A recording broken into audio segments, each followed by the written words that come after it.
깨어남의 순간은 어떠할까요? 마음 공부를 하고 명상을 하며 깨달음을 향해 나아가다 보면 언젠가는 깨어남의 순간이 찾아올 수도 있을 거라고 생각하시죠? 저 역시 그렇게 생각합니다. 오늘은 그 깨달음의 순간에 대한 자신의 경험을 자세히 얘기해주는 내용이 있어 소개해 드리려고 합니다. 삶을 변화시키는 채널 Change My Life입니다. 마이클 싱어는 20대에 깨어남의 순간을 경험하였고 그 후 평생을 내맡김의 삶을 통해 삶에 저항하는 대신 그 흐름을 존중하며 살기로 마음먹었다고 합니다.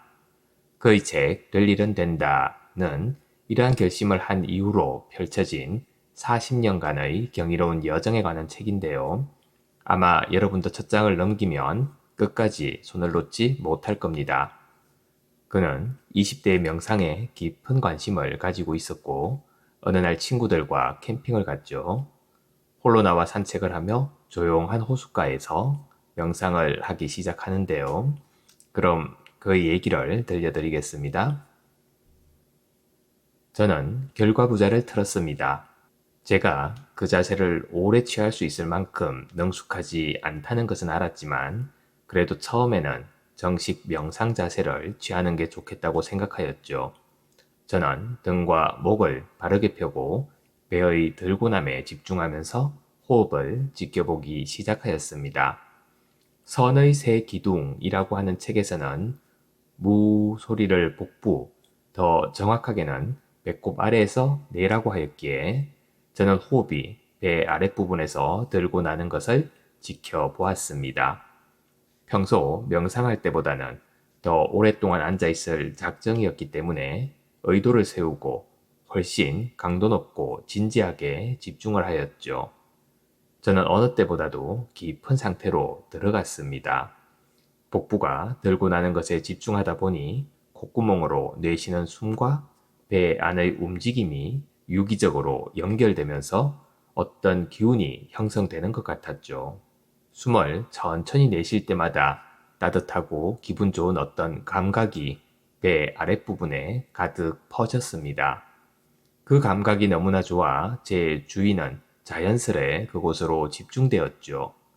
잠시 동안 저는 그 아름다운 체험 속에 말 그대로 푹 빠져버리고 말았습니다.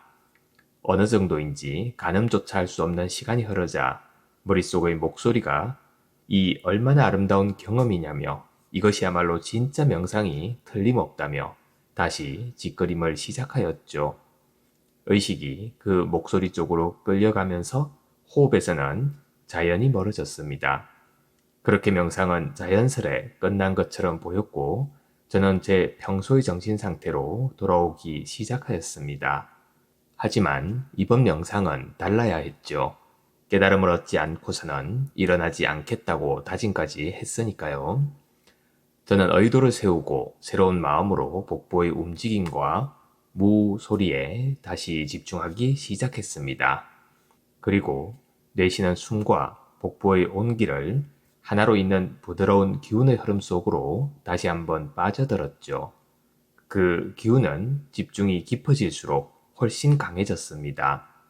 마침내 제 몸과 주변에 대한 모든 인식이 사라져갔습니다. 복부 중심에서 애씀 없이 쌓이고 팽창하는 따뜻한 에너지의 흐름만이 제가 자각할 수 있는 것의 전부였습니다.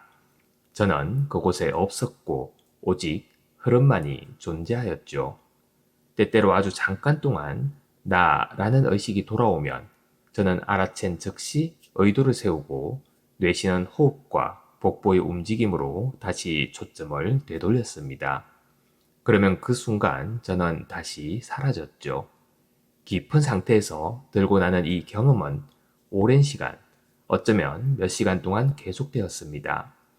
나라는 의식이 다시 돌아왔을 때 한 번은 제가 주의를 되돌릴 의지를 잃었던 모양입니다. 매우 깊고 평화로운 상태에 들어 있었지만 저는 현실로 되돌아오기 시작하였죠.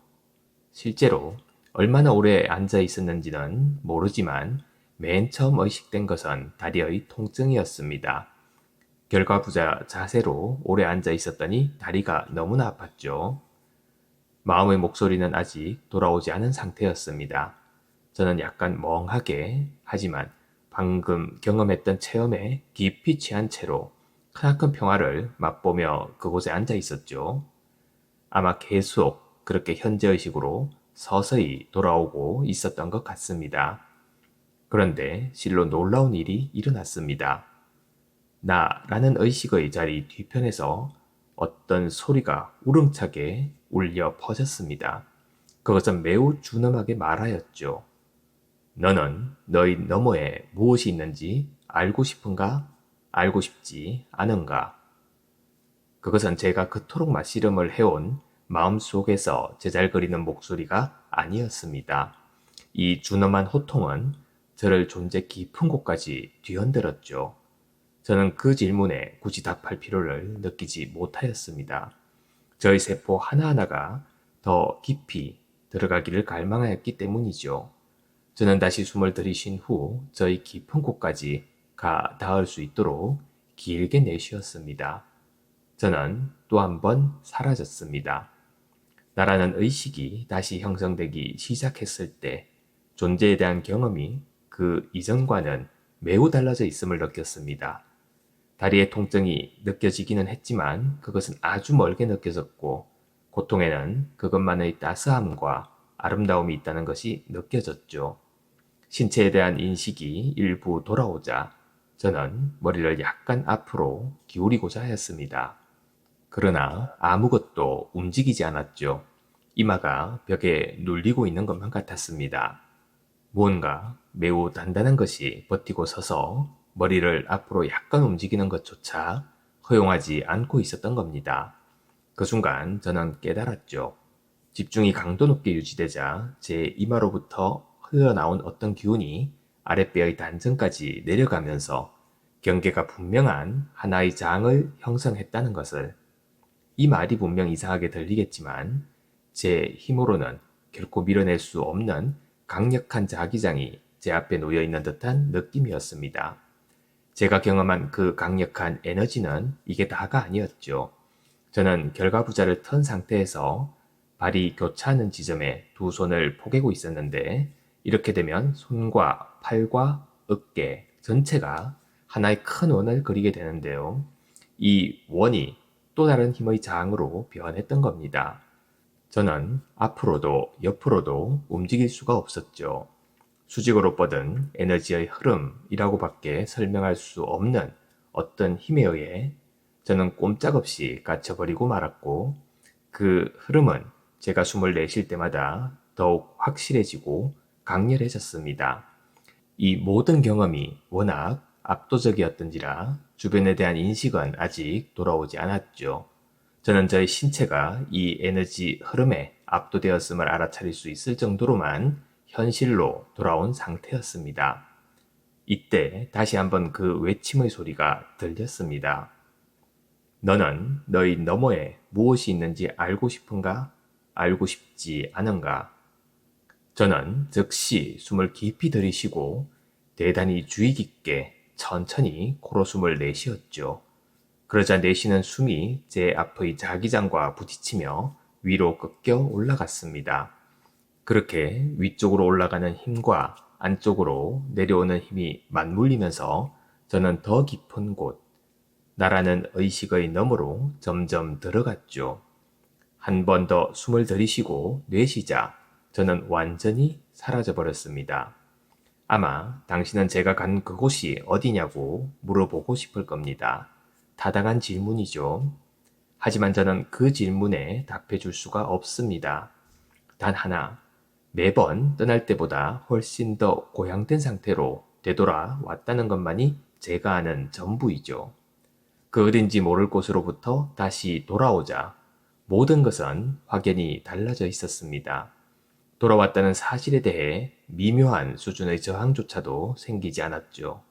이 고양된 상태에 좀 더 머물러야 한다는 다급함도 없었습니다. 오직 한없이 깊고 깊은 평화만이 존재하였습니다. 그리고 절대적인 고요, 그 어떤 것도 감히 건드릴 수 없는 고요가 있었습니다. 영겁의 시간 동안 소리 하나 존재하지 않았을 법한 고요함이었죠. 대기가 없어 소리도 있을 수 없는 우주 같았습니다. 소리가 존재하려면 소리를 운반하는 매개체가 있어야 하죠. 그런데 제가 갔던 그곳에서는 그런 매개체가 없었습니다. 저는 진정한 침묵의 소리를 경험한 겁니다. 하지만 가장 중요한 것은 목소리가 없었다는 겁니다. 그 신성한 장소에 들어서자 머릿속의 수다쟁이를 데리고 다니는 것이 어떤 느낌이었는지가 기억조차 나지 않았죠. 그것은 사라졌습니다. 모두 사라졌던 겁니다. 오직 남은 것이라고는 존재에 대한 자각뿐이었죠. 저는 그저 존재하였습니다. 그것 외에는 아무것도 없었죠. 이번에는 제게 너머로 가기를 간원하는 준엄한 외침도 없었습니다. 이제 돌아갈 시간이었죠. 주변에 대한 인식이 돌아오면서 제가 제일 먼저 알아차린 것은 앞서 경험한 외부의 에너지 흐름이 제 안으로 빨려 들어왔다는 사실입니다. 에너지가 너무나도 아름다운 흐름을 그리며 척추를 지나 이마의 정중앙으로 모여들었죠. 한 번도 경험해보지 못한 일이었기 때문에 제 의식은 거의 모두 이마 중앙으로 몰렸습니다. 한편 다리의 통증은 여전히 컸지만 그것은 문제가 되지 않았죠. 고통에 대한 조용한 경험만이 존재하였습니다. 불평불만도 없었고 어떻게 해야 괜찮아진다는 머릿속의 짓그림도 없었습니다. 그저 의식만이, 의식하는 대상과 완벽하게 평화를 이루고 있는 의식만이 존재하였죠. 저는 겨우겨우 팔을 움직여 결과부자 자세에서 다리를 풀었습니다. 다리가 돌덩이처럼 무거웠기 때문에 저는 다리의 감각이 돌아올 때까지 잠시 모로 누워 있었죠. 그곳에 누워 있으니 그렇게 평화롭고 그렇게 편할 수가 없었습니다. 꿈에서도 참아 본 적 없는 풍경이 두 눈 사이로 부드럽게 들어왔습니다. 제 앞에 펼쳐져 있던 습지는 수묵화 같았고 거기서는 부드러움과 정적이 뿜어져 나왔습니다. 키 큰 풀들이 산들바람에 가만가만 흔들리고 있었지만 그 움직임에는 정적이 깃들어 있었죠. 모든 것이 너무나 고요했고 평화로웠습니다. 나무도 고요했고 구름도 고요했고 물도 고요했죠. 자연의 움직임 속에는 절대적인 정적이 자리하고 있었습니다. 저의 신체 역시 고요했고 어떠한 생각도 존재하지 않았습니다. 영원 동안이라도 그곳에 누워 제 존재를 둘러싼 평화에 한없이 녹아들 수 있을 것만 같았죠. 마침내 자리에서 일어났을 때는 몸의 움직임이 낯설게 느껴졌습니다. 저는 우아한 품성을 지닌 그런 사람이 아니었죠. 섬세하게 움직이는 댄서 타입은 더군다나 아니었습니다. 하지만 어쩐지 제 몸의 모든 움직임은 발레 댄서를 닮아 있었습니다. 팔은 유려한 흐름을 타며 움직였죠. 제가 진짜 달라졌음을 실감한 것은 걷기 시작할 때였습니다. 한 걸음씩 내디딜 때마다 발의 아주 작디 작은 낱낱의 근육의 움직임까지 모두 느껴졌기 때문입니다. 발걸음은 물 흐르듯 유연하게 이어졌고 저는 그 움직임 자체에 취해버렸죠. 놀라운 부분은 이 상태가 몇 주간 계속 이어졌다는 겁니다. 이후 친구들과 합류했을 때에도 상태는 달라지지 않았습니다.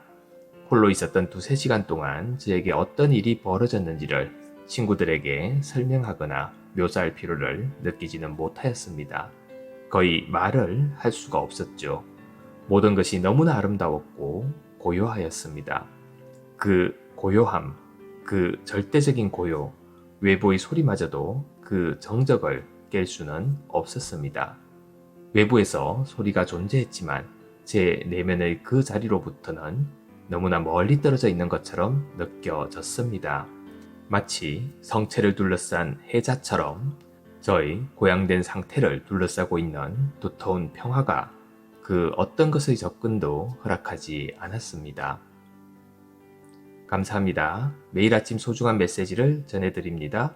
구독과 좋아요 그리고 알림 설정도 부탁드립니다.